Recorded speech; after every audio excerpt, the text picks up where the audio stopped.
మెదక్ జిల్లాలో ప్రజావాణి కార్యక్రమంలో వచ్చిన వినతుల పరిష్కారంపై జిల్లా కలెక్టర్ ప్రతిమా సింగ్ దృష్టి సారించారు. ఐడిఓసి కార్యాలయంలో నిర్వహించిన ప్రజావాణిలో జిల్లాలోని వివిధ ప్రాంతాల నుండి వచ్చిన ప్రజల నుంచి 81 దరఖాస్తులను స్వీకరించి సంబంధిత శాఖలకు పంపించారు. ప్రతి దరఖాస్తును నిశితంగా పరిశీలించి త్వరితగతిన పరిష్కరించాలని అధికారులను ఆదేశించారు. ప్రజలు దూర ప్రాంతాల నుంచి సమస్యలతో వస్తున్నందున అధికారులు ప్రాధాన్యతతో స్పందించాలని సూచించారు. వచ్చే ప్రజావాణి నాటికి అందిన దరఖాస్తుల పరిష్కారం పూర్తి చేయాలని ఆదేశించారు. పర్యవేక్షణలో లోపం ఉంటే కఠిన చర్యలు తీసుకుంటామని హెచ్చరించారు.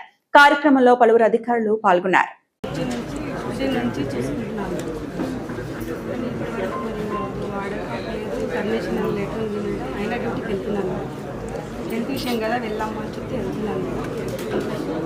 DEO ఎడ్యుకేషన్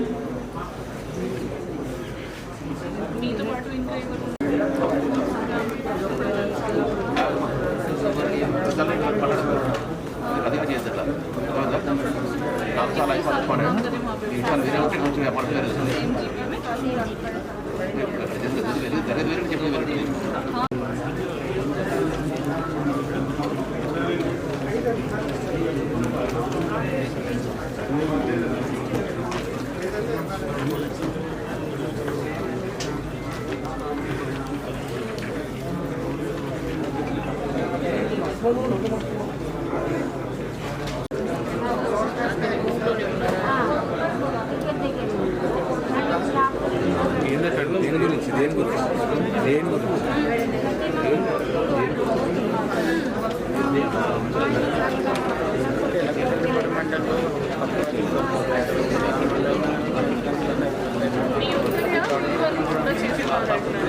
మరిన్ని అప్డేట్స్ కోసం మా ఛానల్ని సబ్స్క్రైబ్ చేయండి.